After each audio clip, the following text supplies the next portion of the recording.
This is a bonus episode of Roadkill where we're going to show you some behind-the-scenes stuff of our project cars that are mostly rotting away in our shop, but also getting some work done. First, we're going to answer some questions from fans that were posted on the Roadkill Show Facebook page. What is the cars you miss because of selling them? And greets from Finland. Oh, I think this was actually in the last one. Definitely for me, 71 446 pack, 4-speed Roadrunner, triple black car. Should have never gotten rid of it. How about you? I had a 1997 Toyota Tacoma with a turbocharger in it, and airbags, and it drug on the ground and threw sparks everywhere, and I got a lot of tickets in it. And you bought it new and ruined it after how many days? Like a week. I bought it brand new, Yep. brought it home. My parents were out of town. I still lived with them at the time. And when they got back from wherever So they you're like were, 35. No, 32. And when they got back, I had pushed my mom's Corvette out into the snow in New York and blown my Tacoma apart in their 3-car garage. Perfect. They could not get in there. They were not happy with me. Okay, next question. Let's see. Chris Pollitt says, I'd love to know if you guys are ever coming to the UK. You've done Oz after all. You can come and see my dad's 55 mild custom T-Bird if you like, and I'll buy a beer. We've thought about UK quite a bit. Hill climb event there, talking about going and hanging out with Wacky Mick, who was at Drag Week with us. So that might happen. Mick didn't offer to buy us beer. This guy will. Oh, okay. So I see no reason why we shouldn't go there. All right, Paul Carlucci wants to know, and I think he's asked this several times on Facebook, are you selling the muscle truck? It's an important question. I need answers. I've gotten that a bunch of times. That has got to be the 5th or 6th time people have asked me if we're going to sell that thing. And I think it's probably because it looks like garbage and they assume that I'll sell it for $1,200 when it in fact has like 25 grand worth of drivetrain in it. He'll sell it for $1,200. Yeah, I'll sell it for $1,800. No, not for sale currently. We're putting MSD Atomic EFI on it right now and figuring out how to make the nitrous work with that again. So that's sort of a magazine project. You know what's ironic about that truck is there was a period where you were really into it, then you weren't into it at all. Then we cut the really bad roll cage out of it. And then I was into it again. Now you're into it again. Yeah. And you have a lot of other really amazing cars, but that one, for some reason, I don't think you're getting rid of. I tend to flock to the beaters. Don't know why. Don't like paint. Put that on a t-shirt. I flock to beaters. All right, let's see. Max Newman says, how many piles of that would fit perfectly into a Roadkill are still left in Freiburger's garage? Well, if only they were in the garage, that would be good. I only have outdoor storage. What do we have that has not been on Roadkill? The 68 Suburban, the Yeah. Jeep, the M38A1, the 79 Bronco, the 65 F250. Yeah, there's other stuff. Freiburger, do you still drive the Gremlin? No. This we actually answered on the Drag Week coverage. The Gremlin was sold to Travis, who's standing right behind the camera. He drives that thing as much as he possibly can, although we have to fix a deadly exhaust leak. He doesn't have the same tolerance for carbon monoxide poisoning that we do. You got to build up to that, you really do. Yeah, it's a lifetime of death. All right, Nick Toth says, I was watching the Jeep Rod episode. How the hell didn't that thing get impounded for no plates, no reg, and being a pile of crap? Thanks, guys. Huge fan from New Jersey. We're above the law. Next question. Oh my God, we're going to jail now. We have a lot of luck, really. Yeah, when you get right down to it, because there's a lack of planning, a lack of preparation, a lack of permits every time we do one of these, and so far, so good. Yeah. You know. Next one, obviously, disaster. Yeah.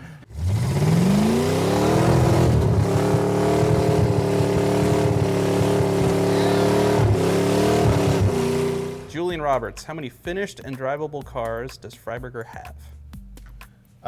Define drivable. Why couldn't that be Julia Roberts? Here's how my friend Rick Payway defines, like, if you can decide if your vehicle is driving. If you cut off your arm while working on it in your own driveway, could you get to the hospital by yourself in that car? So therefore, you know, if it needs to have a transmission put in, probably not. If you need to take a battery out of another car and put it in there, yeah, you could probably pull that off before you bled to death. So by that litmus test, probably about 3. There's a lot of gray area there. Andy Holton says, how many folks do you really take along as backup when you do road trips? Just the videographer, or a van full of tech support guys? Nope, it is just video people. It's 2 or 3 video people. We do not have a support crew working on the car for us. Which is why when we're drunk and they blow a tire, we still have to change the tire for them on the side of the road. No, drunk. you did that while I barfed in the back seat. True story. At the end of the Rat Rod Jeep episode, the van people or the video people are hauling us out in their van Because remember, we sold the Jeep. we sold the Jeep and we were drunk. So we're riding in the back of the van and they blow a tire on the trail out of Parker. And they didn't know how to change it. And so while he's barfing out the side of the van, I'm trying to change a tire house drunk. And I did. You got to watch the end of that episode. It's bad. So no support whatsoever. Yeah. All right. Trevor Timbrook has a non-roadkill question. Will Drag Week ever make it to the East Coast? Well, if it's on that side of the Mississippi, to us, that is East Coast, so it is every time. No, It's probably offended not. a lot of people. We try and keep that right in the middle of the country so that people can show up from both sides and we can have big participation, so probably not all the way east. All right. Chuck Conley, whatever happened to the Junkyard Barracuda?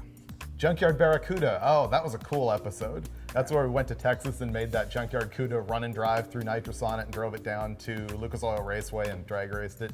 And we auctioned it off at the end. And what's her name? Massengill from School of Automotive Machinists bought it and then immediately flipped it to like the nephew or cousin of the guy that we bought it from, and it went back to the same junkyard where we got it. So if you do the math, we bought it for $3,800, probably dumped another $3,000 into it, and the guy we bought it from at the junkyard got it back for Oh.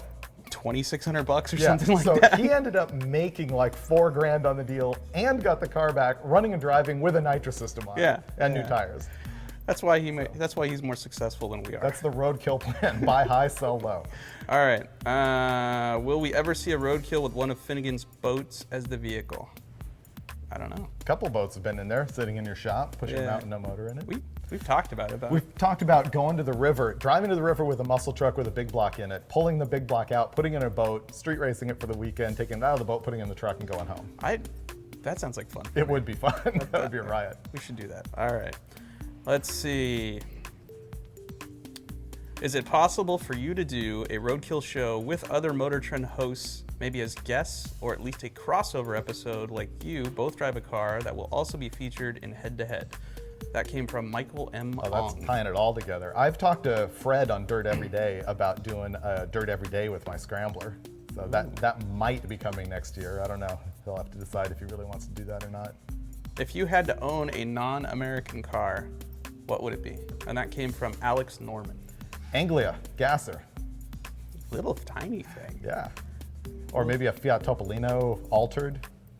Maybe Toyota Land Cruiser. That's the only foreign car. No, I take it back. I've owned 2 foreign cars. A Toyota Land Cruiser FJ40 and a Volkswagen Bug. That's really a better question for you than me because I've had a lot of foreign cars. Yeah. So it's not a stretch for me to go get one. Let's see. Where's the Z? It's the back there. The Yeah. 240 is here? I picked out that Datsun 240Z back there. We've never revealed the car. So here it is. We built it for one reason, and now we didn't use it. We didn't use it, and we have no idea what we're going to do with it. There's the blown up Bonneville motor. You can see that that's disassembled and has been completely analyzed as to what went wrong. Yeah. So check it out. We got a Chevy V6 in this thing. It's like out of a S10, and it's got an S10 5-speed in it. And Should we reveal the cheat? the cheat? Yeah. So the story with this car is we bought it from our friends up in Washington, Matt and Darren, and it was like a $400 car. We bought it because we were going to go run a Lemons race. Same with it. guys we got the Jaguar from. Yeah. And they sold the motor out of it, so we were into this thing for like $100. And David had this Vortec V6 that had been broken on the dyno. I rebuilt it. It makes like 295 horsepower, but looks like absolute junk. So our plan was to enter this car in a Lemons race and try to finish, but we haven't done that. I don't remember why we haven't done it. We just haven't done it. I don't notice. I never noticed before the real high quality solid engine mount here. Yeah, It's yeah, really, there's- really good. It's Lemons worthy, that's for sure. Well, we can't lemons it now that you've revealed to everyone that there's probably like $6,000 in this car as it sits right now. So They'll just penalize us a whole bunch, and we'll just bribe them with alcohol. Yeah. So this is the muscle truck. It's here in the Hot Rod Magazine shop. Unfortunately, I haven't actually been working on it. Grant, who's our shop manager here, has done this. It's a MSD atomic EFI conversion that we're doing with this BBK intake. This used to have a carburetor on it with a nitrous system, and I'm doing the nitrous again with the fuel injection here. And it's basically just to test the new product. It'll be a story in Hot Rod Magazine, probably run it again and see if the truck's any faster with it. I hope it doesn't ruin the exhaust sound. It probably won't. This thing has the best exhaust known to man. As a matter of fact, a lot of people noticed that even on that episode. I think that's the reason you get so many people wanting to buy it from you. Because it sounds like an F1 car. It's the greatest sound on earth.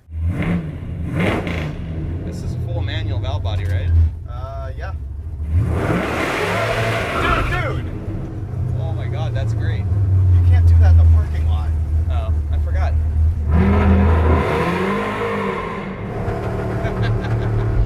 So I know it doesn't look like we've made a lot of progress, but actually we have. That's because. No, we actually have.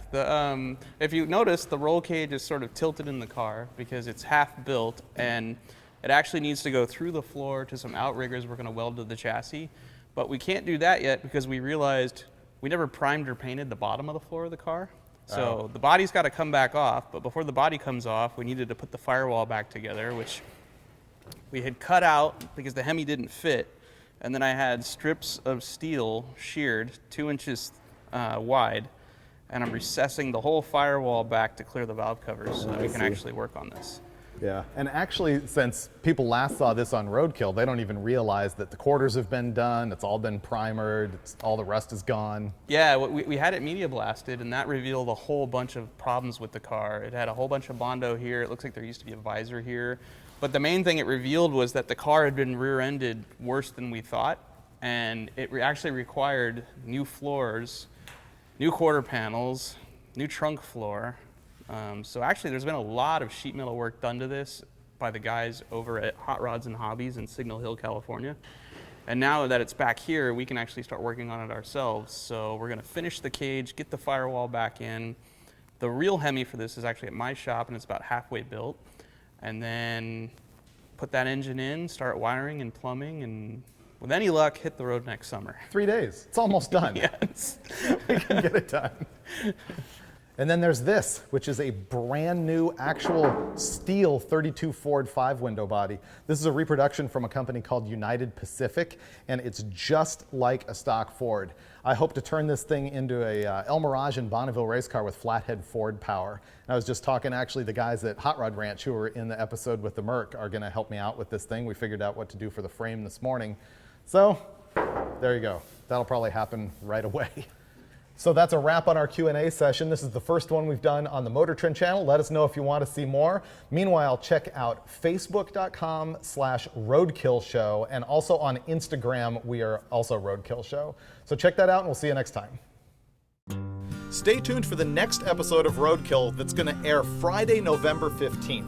We finally went racing at 24 Hours of Lemons, and that 240Z would have made way too much sense, so instead we ran a 73 Plymouth Fury. Watch for it.